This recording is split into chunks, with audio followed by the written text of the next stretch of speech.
നമസ്കാരം. പ്രകൃതി അതിൻ്റെ വിചിത്രമായ ഒരു മുഖം നമ്മൾക്ക് മുന്നിലേക്ക് കാണിച്ചു തരുമ്പോൾ കോടികൾ വിലയുള്ള ശാസ്ത്ര ഉപകരണങ്ങളും തലപുകച്ച് ആലോചിക്കുന്ന ശാസ്ത്രജ്ഞന്മാരും വെറും കാഴ്ചയായി നിൽക്കേണ്ടി വരാറുണ്ട്.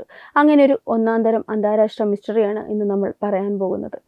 കേട്ടുകേൾവി മാത്രമുള്ള ഒരു കെട്ടുകഥയല്ലിത്. നൂറ്റാണ്ടുകളായി നാവികർ കാണുകയും പറയുകയും ചെയ്യുന്ന ഈ അടുത്ത കാലത്ത് അന്താരാഷ്ട്ര ബഹിരാകാശ ഏജൻസികൾ വരെ സാറ്റലൈറ്റ് വഴി ലൈവായി പകർത്തിയ ഒരു കടുത്ത യാഥാർത്ഥ്യം. രാത്രികാലങ്ങളിൽ കടൽ പെട്ടെന്ന് വെളുത്ത പാലൊഴിച്ചതുപോലെ തിളങ്ങുന്ന വിചിത്ര പ്രതിഭാസം, മിൽക്കി സീ അഥവാ പാൽക്കടൽ പ്രതിഭാസം എന്നാണ് ഇതിനെ പറയുന്നത്. ഇതിൻ്റെ കഥകൾക്ക് നൂറ്റാണ്ടുകളുടെ പഴക്കമുണ്ട്. 18-ാം നൂറ്റാണ്ട് മുതൽ കടൽ യാത്ര ചെയ്യുന്ന നാവികരുടെ ഡയറി കുറിപ്പുകളിൽ ഈ വിചിത്ര വെളിച്ചത്തെക്കുറിച്ച് എഴുതിയിട്ടുണ്ട്. പ്രശസ്ത ശാസ്ത്രജ്ഞരായ ചാൾസ് ഡാർവിൻ പോലും തൻ്റെ ലോക സഞ്ചാരത്തിനിടയിൽ കടലിലെ ഈ അത്ഭുതത്തിന് സാക്ഷിയായിട്ടുണ്ട്. അക്കാലത്ത് കപ്പലുകളിൽ യാത്ര ചെയ്തിരുന്ന നാവികർ രാത്രികാലങ്ങളിൽ പെട്ടെന്ന് കടൽ മൊത്തമായി വെളുത്ത നിറത്തിൽ തിളങ്ങുന്നത് കാണുമ്പോൾ ഭയന്ന് വിറച്ചിരുന്നു. കിലോമീറ്ററുകളോളം പരന്നു കിടക്കുന്ന കടൽ വെള്ളം മുഴുവൻ ഒരു വലിയ ട്യൂബ്ലൈറ്റ് കത്തിയതുപോലെ വെളുക്കും. ഇത് കടലിലെ ഭൂതങ്ങളുടെ വിളയാട്ടമാണെന്നാണ് അന്ന് അവർ വിശ്വസിച്ചിരുന്നത്. വർഷങ്ങളോളം ശാസ്ത്രജ്ഞന്മാർ വിചാരിച്ചിരുന്നത് ഇത് നാവികരുടെ വെറും ഭാവന മാത്രമാണ് എന്നാണ്.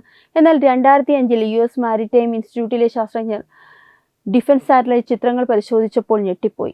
കടലിൻ്റെ ഒരു വലിയ ഭാഗം കൃത്യമായി വെളുത്ത നിറത്തിൽ തിളങ്ങി നിൽക്കുന്നത് സാറ്റലൈറ്റിൽ വ്യക്തമായിരുന്നു. അതിനുശേഷം ജാവ ദ്വീപിന് സമീപവും നമ്മുടെ ലക്ഷദ്വീപിനടുത്തുമൊക്കെ ഇത്തരത്തിൽ വലിയ രീതിയിൽ മിൽക്കി സീ ഉണ്ടായതായി സാറ്റലൈറ്റുകൾ സ്ഥിരീകരിച്ചു. നമ്മൾ സാധാരണയായി കടൽ തീരങ്ങളിൽ കാണുന്ന നീലയോ പച്ചയോ വെളിച്ചമല്ലിത്. ഇത് നല്ല അസൽ പാൽ വെളിച്ചം തന്നെയാണ്.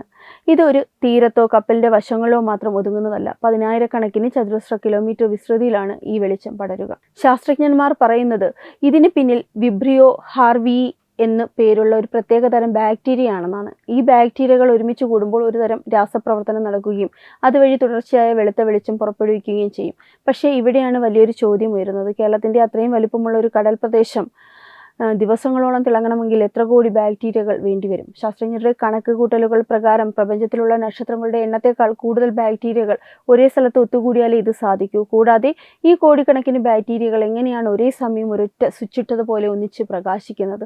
ഈ ചോദ്യങ്ങൾക്ക് മുന്നിൽ ശാസ്ത്രം ഇന്നും ഉത്തരമില്ലാതെ നിൽക്കുകയാണ്. പ്രകൃതി ഒളിപ്പിച്ചു വെക്കുന്ന ഇത്തരം അത്ഭുതങ്ങൾക്ക് മുന്നിൽ മനുഷ്യൻ ഇന്നും വെറും കാഴ്ചക്കാരൻ മാത്രമാണ്. ശാസ്ത്രം എത്ര വളർന്നാലും പ്രകൃതിയുടെ ചില രഹസ്യങ്ങൾക്ക് മുന്നിൽ തോറ്റ് തൊപ്പിയിടേണ്ടി വരുമെന്നതിൻ്റെ ഏറ്റവും വലിയ തെളിവാണ് ഈ മിൽക്കി സീ പ്രതിഭാസം. കടൽ വെള്ളം പാൽക്കടലാകുന്ന ഈ വിചിത്ര പ്രതിഭാസത്തെക്കുറിച്ച് നിങ്ങൾക്ക് എന്താണ് തോന്നുന്നത്? നിങ്ങളുടെ വിലയേറിയ അഭിപ്രായങ്ങൾ തീർച്ചയായും താഴെ കമൻറ്റ് ചെയ്യുക. വീഡിയോ ഇഷ്ടപ്പെട്ടാൽ ലൈക്ക് ചെയ്യാനും ഷെയർ ചെയ്യാനും മറക്കരുത്. ഇതുപോലെയുള്ള വിചിത്രമായ വാർത്തകളുമായി നമുക്ക് വീണ്ടും കാണാം. വെബ് ഡെസ്ക് തത്തുമൈ TV.